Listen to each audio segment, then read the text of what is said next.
Troubles at NBC News. Two very different stories, one involving Tom Brokaw, the other involving MSNBC's Joy Reid.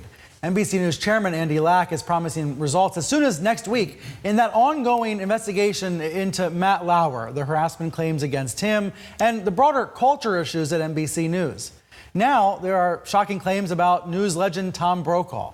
Variety and the Washington Post have interviewed former NBC reporter Linda Vester, who says that Brokaw made unwanted sexual advances in the early 1990s. She says she's speaking out now because she's concerned that the network is not really investigating and making the necessary culture changes. Now, Brokaw has angrily denied the allegations, first in a statement, then in a lengthy email to his colleagues that he says he didn't mean to be seen publicly. Quote, "I am facing a long list of grievances from a former colleague who left NBC News angry that she had failed in her pursuit of stardom. She has unleashed a torrent of unsubstantiated criticism and attacks on me more than 20 years after I opened a door for her in a new job at Fox News." Brokaw saying he's the true victim here. More than 100 women, either working currently or formerly working at NBC News, have signed a letter supporting Brokaw. The letter includes names like Rachel Maddow and Andrea Mitchell. The letter says Brokaw treated each of them with fairness and respect and has given each of us opportunities for advancement and championed our successes throughout our careers.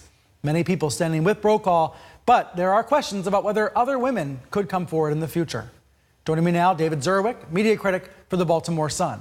That is one of the unanswered questions here, right, David? I've asked Linda Vester's attorney if he's been contacted by other women who might have accusations against Brokaw.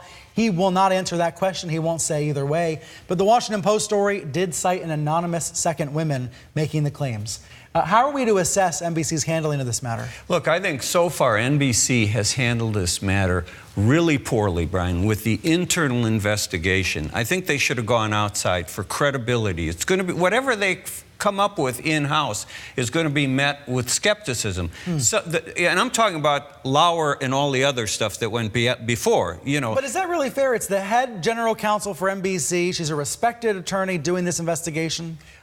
Brian, the culture of any institution, but especially a network institution, makes them not want to find problems if they can avoid it. It may go all the way up to the president of the network, you know, and this person works for them. It's just human nature. You don't go in-house. I'm not saying anything about this particular investigator. I don't know anything about her.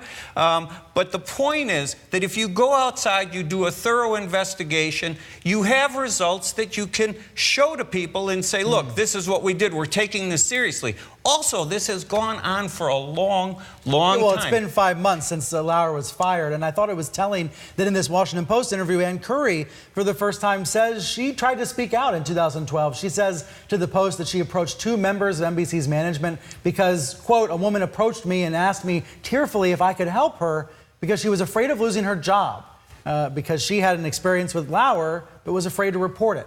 Curry says she believed this anonymous woman and told management they had a problem with Lauer.